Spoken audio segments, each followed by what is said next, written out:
Salut mes Saiyajins de l'espace, filles comme garçons, bienvenue sur ma chaîne Alex Levent. Combien de temps jeûner pour avoir les meilleurs résultats, pour perdre du gras et se muscler en même temps?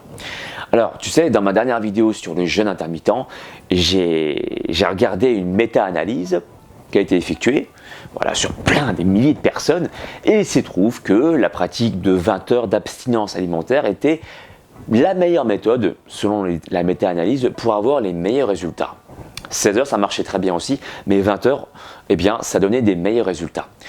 Alors, peut-être que tu me connais ou pas, mais moi j'aime bien mêler la théorie avec la pratique, ou la pratique avec la théorie, peu importe, bref, tu m'as compris, pour voir ce qui fonctionne le mieux par rapport à mes ressentis, par rapport à mes résultats. Parce qu'au final, c'est ça qui nous intéresse. C'est bien de savoir que ça fonctionne sur les autres, sur une masse, une population. Maintenant, c'est encore mieux si ça fonctionne sur toi. D'accord? Donc moi, c'est ce que je me suis dit. Donc j'ai testé cette approche. 20 heures de jeûne. Eh bien, un jour, il s'est trouvé que j'ai laissé 20 heures d'abstinence alimentaire et à ce moment-là, j'avais pas particulièrement faim. J'avais pas particulièrement envie de manger quelque chose. Donc du coup, je me suis dit, pourquoi ne pas prolonger? Sachant que dans la méta-analyse que j'ai pu étudier, eh bien, je savais que pendant les 4 premiers jours où tu étais en abstinence alimentaire, donc tu mangeais rien pendant 4 jours, ton métabolisme, il s'abaissait pas. Donc je me suis dit, bon, j'ai pas beaucoup de risques en prolongeant mes quelques heures de jeûne. Donc c'est ainsi que j'ai commencé à jeûner 21 heures, 22 heures, puis ensuite 24 heures, parce que je savais que si j'avais jusqu'à entre guillemets 4 jours pour pouvoir tester cette approche sans que mon métabolisme s'abaisse scientifiquement parlant. Alors, je me suis rendu compte que en jeûnant parfois plus de 20 heures, je me sentais mieux. Parfois, ça dépendait des jours, ça dépendait de ce que j'ai mangé la veille aussi, etc.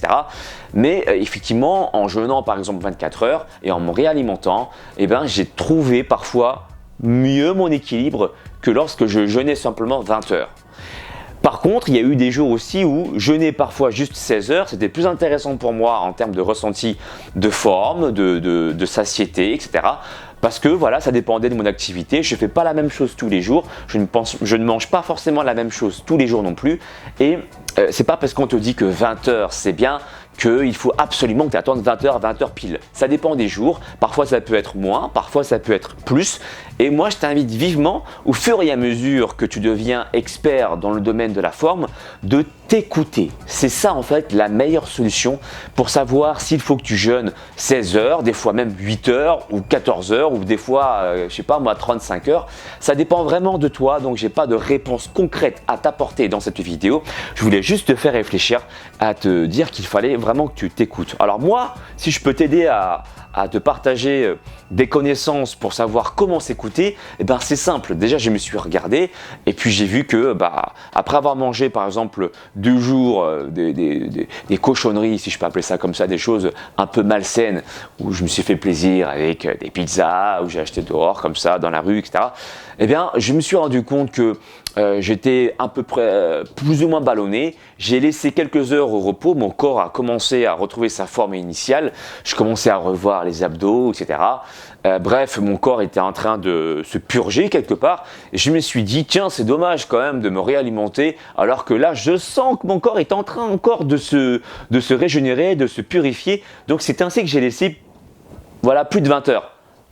Je me suis dit, tiens, il y a un truc qui se passe encore dans mon corps. Je me suis écouté. D'accord? Tu le sais, ça, quand il y a des choses qui se passent, en bien ou en mal, là, je me sentais bien. Voilà, j'avais envie de prolonger mes heures de jeûne.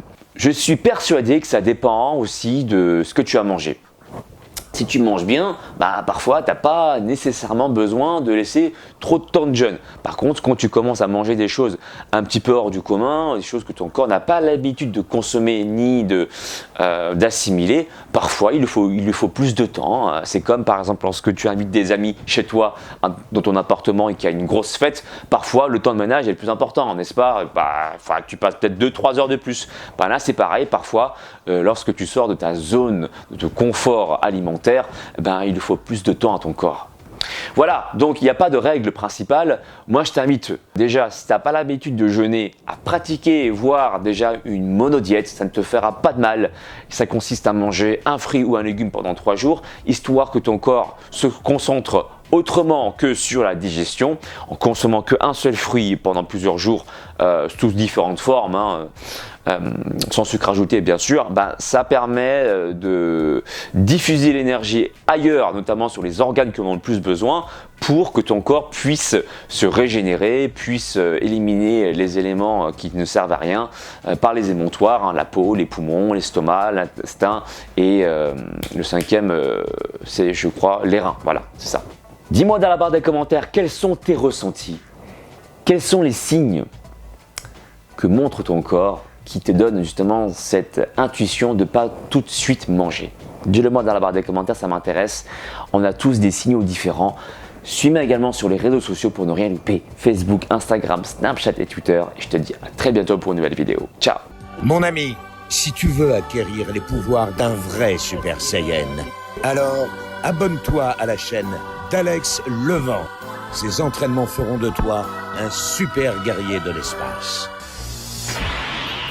Le véritable Super Saiyan, c'est pas moi, c'est lui. Et rendez-vous sur sa chaîne, les amis. Et cool, soyez cool.